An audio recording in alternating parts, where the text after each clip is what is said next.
première partie, quelles sont les caractéristiques de l'attention? Cette première partie est estimée à environ 5 minutes.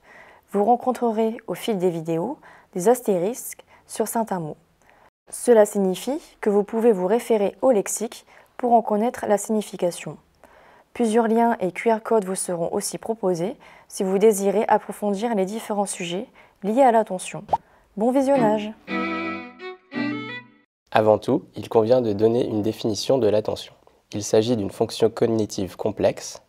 Elle permet d'adapter sa vigilance, c'est-à-dire la mise en éveil, quand faire attention. Elle effectue également un tri important des informations, à quoi prêter attention, parmi toutes celles que l'on reçoit. Elle va ainsi sélectionner celles jugées importantes et inhiber le reste afin de se focaliser sur un objet déterminé. À quoi sert l'attention? Tout d'abord, l'attention, liée à la survie de notre espèce, dispose d'une tendance naturelle à réceptionner toute information jugée importante. Ces dernières proviennent de notre environnement interne et externe. L'environnement interne concerne les différentes émotions ressenties. Ces dernières sont de nature passagère et spontanée, déclenchées par un stimulus externe. L'état physiologique, comme le fait d'avoir chaud, froid, faim, transmet aussi de nombreuses informations au niveau interne. L'environnement externe détient quant à lui, comme source d'information, tout ce qui provient de nos sens, les messages et signaux olfactifs, auditifs, visuels, gustatifs, tactiles, kinesthésiques. Cependant, nous sommes dans l'impossibilité de traiter toutes les informations présentes dans notre environnement externe et interne, au risque d'une surchauffe. Concrètement, cela équivaudrait à une excitation anormale des neurones, comme l'épilepsie par exemple.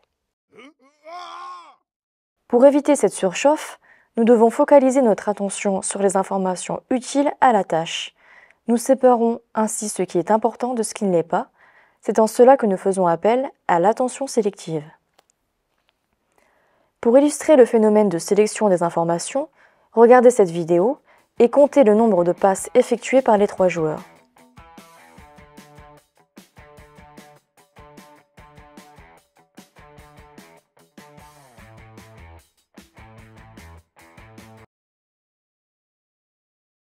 La réponse est de 10 passes. Mais que vous ayez trouvé ce résultat ou pas, avez-vous remarqué la disparition du panier du terrain de basket?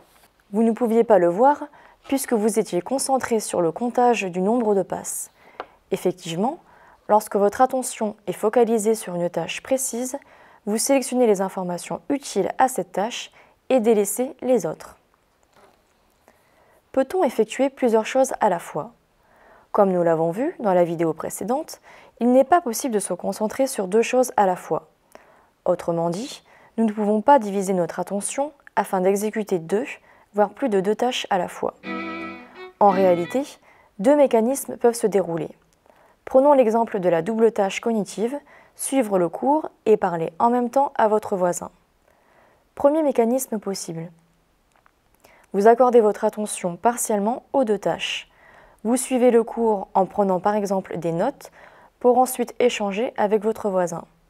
De fait, rien ne garantit la compréhension de ce que vous écoutez puisque vous n'êtes pas totalement concentré sur le cours. Deuxième mécanisme possible, vous accordez votre attention entièrement à l'une des 2 tâches pour délaisser l'autre. Soit vous êtes concentré sur le cours, soit vous parlez exclusivement à votre voisin.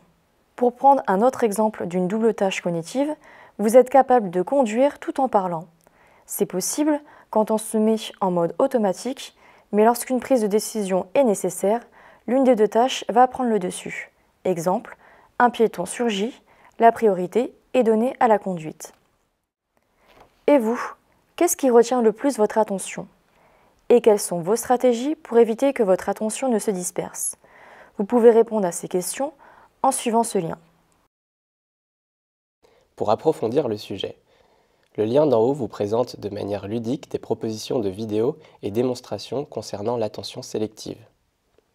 Le lien en bas vous donne plus d'informations sur le phénomène de l'attention divisée avec la conférence TEDx de Caroline Huron, chercheuse en sciences cognitives.